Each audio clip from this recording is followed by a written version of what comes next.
Today I'm going to show you how I wrote the song 16 and kind of the evolution that this song took from when I first wrote it to after I shared it with friends and my producer, and then the final product that came out of it. Initially, the inspiration came from something that my wife Emily said when we were cooking dinner one night. She said, "I'll always be 16 in my mind." And she says amazingly poetic things all the time. And I'm always writing them down in case I need one in a song. But that one really struck me because I think there's a lot of truth to it. Truth to the idea that regardless of what age you are, you don't really feel that much different than you felt 10 years ago or 20 years ago or 50 years ago, I'm sure. And there's just this mental part of you that's the same regardless of your kind of physical body's age. And 16 was a big year for me. It was when I made some of my best friends. It was when I started writing songs. It's when I started journaling. It's a very sweet time for me. It's when me and Emily started dating. And I had a lot of great memories that it was fun to dig into to bring this song to life. Musically speaking, I wanted this to sound like a memory. And one of the ways that I chose to do that was to use a famous chord progression from the 50s and 60s. It's been used in millions of songs, guaranteed you've heard it 1,000 times. And it's a 1-6-4-5. And that can mean a lot of different things. If I was in the key of C, that could be a C, A, F, G. And like I said, there's a limitless number of songs we could do that use a 1-6-4-5. But just to give you a couple of ideas, one of the most famous is Blue Moon. Blue moon, it saw me standing alone. Another great example is This Magic Moment. This magic moment, lips are close to mine. Or, of course, Stand By Me.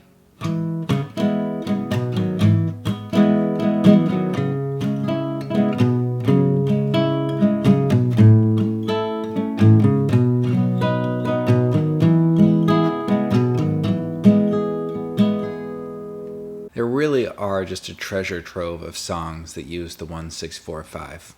And so I decided when I first wrote the song, granted this does not sound like the song you've heard before, I decided to put it in the key of C, and I decided to do kind of a folky,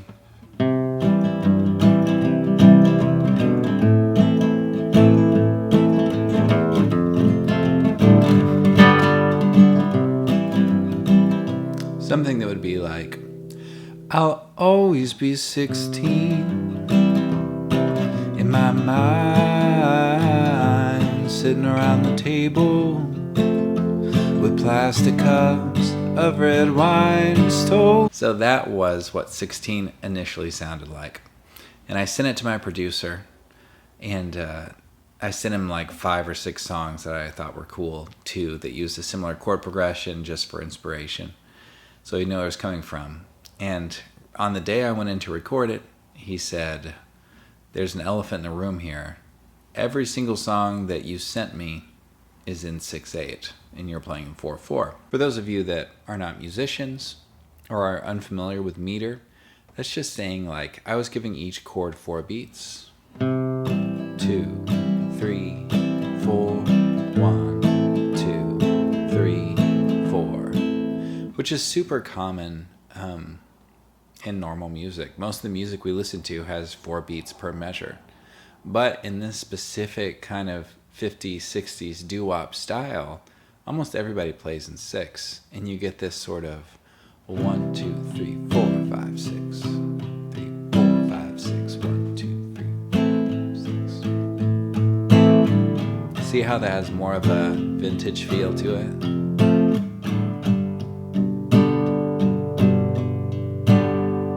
And also, as you guys know by now, I have a very low voice. And so the other change we made, besides just go ahead and changing the meter, which pretty much changes the whole song, we also changed it to the key of A instead of the key of C.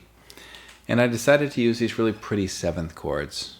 So I used A major 7, F sharp minor 7, D major 7, and then E7. 1, 2, 3, 4, 5, 6.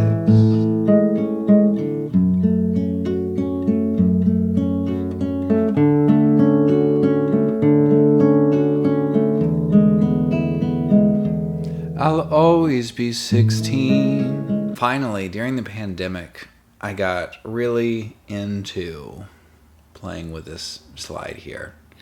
I love it because it sounds so cool. It only costs $7. If you're a musician, you know you don't often get a new tool for $7. $7. And you can get so many cool sounds with it. I love it. I love the way it can take a guitar and make it sound like like an old record player with a serious warble, or a really old recording. So I played those same chords but with a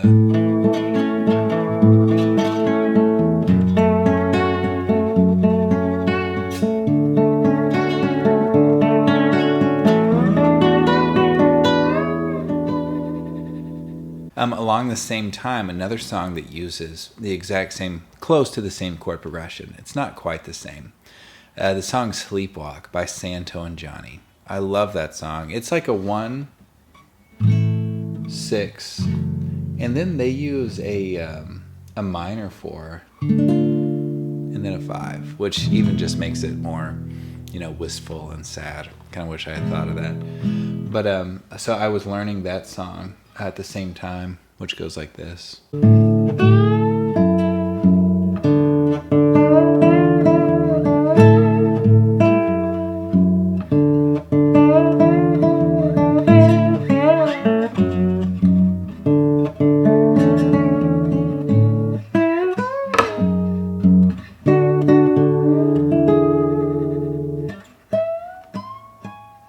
So that song was very inspirational to me at the time too. Another 1-6-4-5, slight modification, and he does not play a slide on a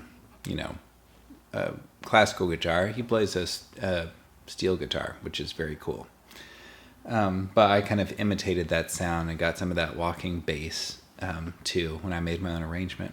So these were all the things that were in my head, all the feelings I was trying to get across. This nostalgia from my past and all these memories that I had. But then also the song's just about time passing. And I think part of it's sad. The chorus is, I miss my chance, I should have asked you to dance. But then another part of it is really joyful, just remembering all of the really special moments that happened. So hopefully as I play you this song, you will remember a few special moments from your past as well. I'll always be 16 in my mind, sitting around the table with plastic cups of red wine we stole from the pantry at your parents' house. They won't notice if we don't laugh too loud. I miss my chance, I miss my chance. I should have asked you to dance. I miss my chance, I miss my chance. I should have asked you to dance. I'll always be turned on by the thoughts in my head on Friday night. When everyone else is in bed, I see you swimming across the Spanish tile pool, and I go wait. My eyes wander back to you. I miss my chance, I miss my chance. I should have asked you to dance. I miss my chance, I miss my chance. I should have asked you to dance.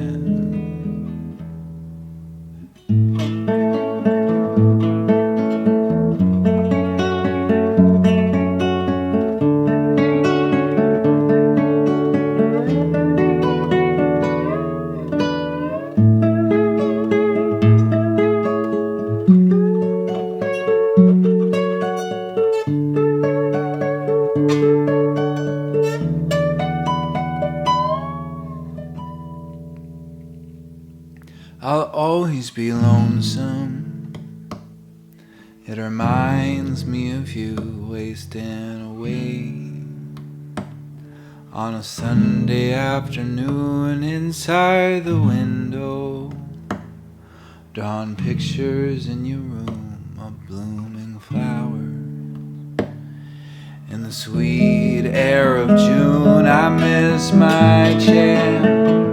I miss my chance. I should have asked you to dance. I miss my chance. I miss my chance. I should have asked you to dance. I miss my chance. I miss my chance. I miss my chance. I miss my chance. I miss my chance.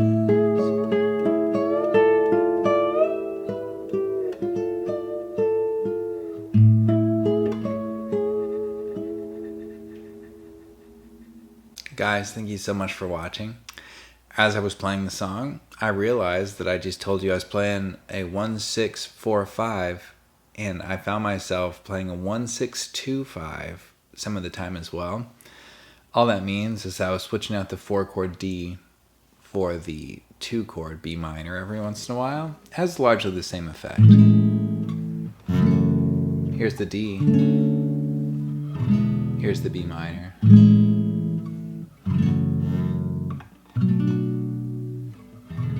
Maybe just a little more mellow. So I like switching between those two. Anyways, so grateful that you guys are hanging out with me today. I love sharing kind of all of the thought and meaning behind these songs, and hope you guys have a great week. I'll see you next time.